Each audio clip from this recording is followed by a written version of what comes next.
Yo, je reviens pour une vidéo review sur The Joland. J'en ai pas fait sur les deux derniers chapitres pour deux raisons. Premièrement, j'étais assez occupé. Et deuxièmement, il ne me paraissait pas forcément assez intéressant pour en parler. Y a que les youtubeurs One Piece capables de faire des vidéos de 30 minutes toutes les semaines avec aucune matière à traiter. Trêve de plaisanterie, passe à la vidéo. Mais avant tout, petit résumé. Dans les deux derniers chapitres que je n'ai pas traités, Jojo et sa team qui s'est infiltrée chez Rohan se sont plus ou moins fait cramer et attaquer par Stray Cat. Paco et Dragona ayant manqué de perdre des membres dans la bataille, le bilan semblait positif et le danger écarté. Lorsque Rohan se pointe en personne et attaque passivement Dragona avec son stand Evansdor, l'empêchant de prendre le diamant et la faisant paniquer devant son infériorité et l'échec de la mission ainsi que ce que cela implique qui leur pend au nez. C'est ici que démarre ce chapitre. Rohan attache Paco et appelle tranquillement les flics devant une Dragona incapable de récupérer le diamant et totalement déstabilisée. Après plusieurs vaines tentatives pour reprendre le diamant et s'enfuir en courant, Dragona comprend qu'elle ne peut le prendre, et Rohan s'approche gentiment pour l'attacher. Lorsque soudain, la pluie s'abat dans le salon derrière Rohan. Celui-ci se retourne. Le gars qui surveillait la piscine est là, et il possède un stand. Rohan analyse très rapidement la situation et s'apprête à affronter Jodio, et s'en débarrasser comme les autres. Mais lorsqu'il inspecte la fameuse pluie de Jodio, le sol s'effondre sous ses pieds et le jeune homme surgit de derrière lui et lui attache le cou et les bras à la table. L'équipe se relève et veut démonter le mangaka, lorsque Jodio les arrête. Il respecte cet homme. Dragona leur apprend qu'elle n'arrive pas à voler le diamant. L'opération est foutue, et la police a leur signalement. Jodio nous fait une nouvelle démonstration de sa sagacité et de son calme légendaire, et demande à Rohan de rappeler la police pour régler ce souci. Celui-ci se fait une autoref. Jodio nous montre tout son respect et son amour pour le travail du mangaka, qui, au passage, écrit le même manga que dans l'univers original. Puis il mentionne la lave. Rohan a des sueurs froides. Jodio a bien compris que dans le coffre, le diamant servait à protéger la lave. En effet, pourquoi voler une pyramide de lave séchée au lieu du diamant? Il demande au mangaka d'appeler la police et de tout arranger, ainsi que de révéler ces informations au groupe, sans quoi il ne reverra pas sa lave. Rohan hésite et Jodio écrase la première pyramide. Rohan perd son calme. Quel abruti ce Jodio. Il ne sait pas ce qu'il fait. Tout le monde comprend l'importance de la lave. C'est d'accord, Rohan accepte le marché, et alors que le groupe s'en va et va prendre le diamant grâce à Paco, Rohan parle seul à seul avec Jodio. Il lui explique que la lave peut le rendre riche, mais qu'il doit prendre les responsabilités qui vont avec. Il le respecte en retour. Ils se reverront. Et une dernière chose, à sa place, Rohan ne ferait pas confiance au groupe. Jodio s'en va, et alors que tout semble terminé, une armée de Stray Cat emboîte le pas à nos héros. Alors, qu'est-ce qu'on pense de tout ça? Eh bien, c'est l'heure de la seconde partie de la vidéo, l'avis et l'analyse. Pour ma part, j'ai trouvé le chapitre très intéressant et agréable, aussi je trouve que c'est actuellement le meilleur de la partie. Araki se surpasse à chaque fois, même après 35 ans, et c'est vraiment très impressionnant. Donc ça c'est mon avis global, passons désormais à l'analyse. Pas besoin de pomper ce chapitre pendant 10 minutes pour rien, allons à l'essentiel. Tout d'abord, je souhaite appuyer sur des points que j'ai déjà évoqués dans les précédentes reviews. Alors, pour commencer, une fois de plus, la police est une menace directe pour les héros. Je ne comprends toujours pas l'omniprésence de la police dans cette partie, quand dans les autres parties, police est juste le nom d'un chien, quoi. Et le danger qu'elle représente, parce que pour tous les persos, si la police les cherche et est au courant de quelque chose, c'est la fin. Et utiliser cette figure d'autorité qui certes dans notre monde est faite pour arrêter les criminels, etc., représenterait pour eux la fin du voyage. Mais dans le monde de Jojo, les stands sont bien plus dangereux que les deux flics véreux des deux premiers chapitres.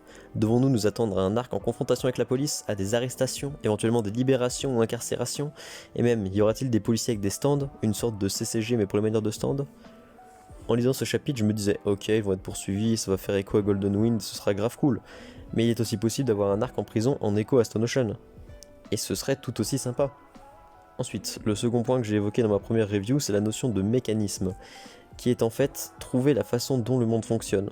J'avais même prophétisé que comprendre et apprendre comment fonctionnent les mécanismes permettront aux héros de s'élever au-dessus de ceux qui ne se servent pas de cela, afin d'atteindre leur objectif.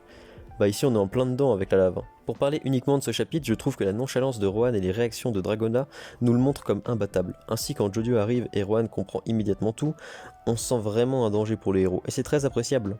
Ensuite je trouve très intéressant la façon dont nous sont dévoilés les pouvoirs de stand d'Evansdor et November Rain. Il est possible que je me trompe sur ce coup-là, mais il ne me semble pas que les pouvoirs de Rohan nous aient été présentés dans les derniers chapitres. Il faut le bagage de la partie 4.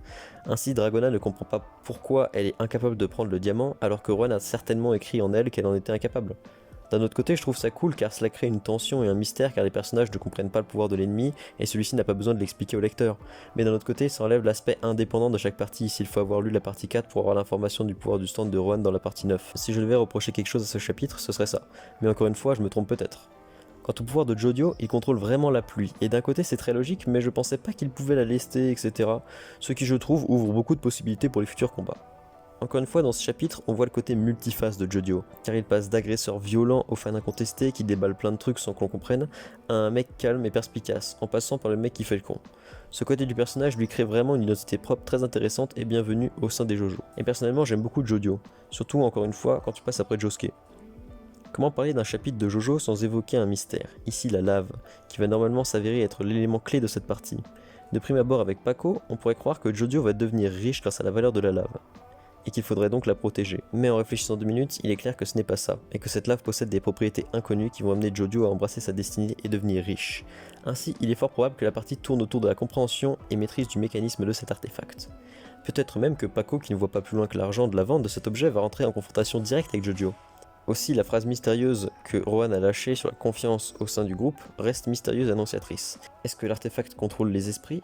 Ou est-ce juste que le fait que ce groupe ait été formé à la zob entre mafieux sans bien évidemment la trahison? En dehors de la mission, les membres de ce groupe n'ont rien à foutre ensemble et n'ont aucun lien, à part Jojo et Dragona. Mais ce serait pas surprenant du tout que cela se passe comme ça, alors surprends-nous Araki.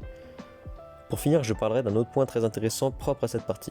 C'est que l'on connaît déjà la fin, à savoir que Jojo devient riche, et l'on vient de nous introduire quelque chose qui va directement l'y conduire. Ainsi, Araki assume le fait que la fin de la partie n'est pas censée nous surprendre. Et pourtant, il va certainement redoubler de génie pour nous faire suivre cette histoire palpitante, et ne manquera certainement pas de nous surprendre chaque semaine, et c'est en cela que je trouve la partie 9 géniale, et plus novatrice que les autres, qui sont quand même des modèles d'innovation. Bravo Araki Sensei, et merci. Merci d'avoir regardé cette vidéo, faites un peu à la va-vite. Si vous aimez les reviews, n'hésitez pas à m'en demander plus, on verra. Et surtout, regardez les autres vidéos, elles sont vraiment beaucoup mieux faites, beaucoup mieux montées, et du lourd arrive. À la prochaine. Bref, si cette vidéo t'a plu, tant mieux. Si elle ne t'a pas plu, j'en suis désolé. J'essaie chaque jour de m'améliorer, alors laisse une critique constructive. Allez, salut!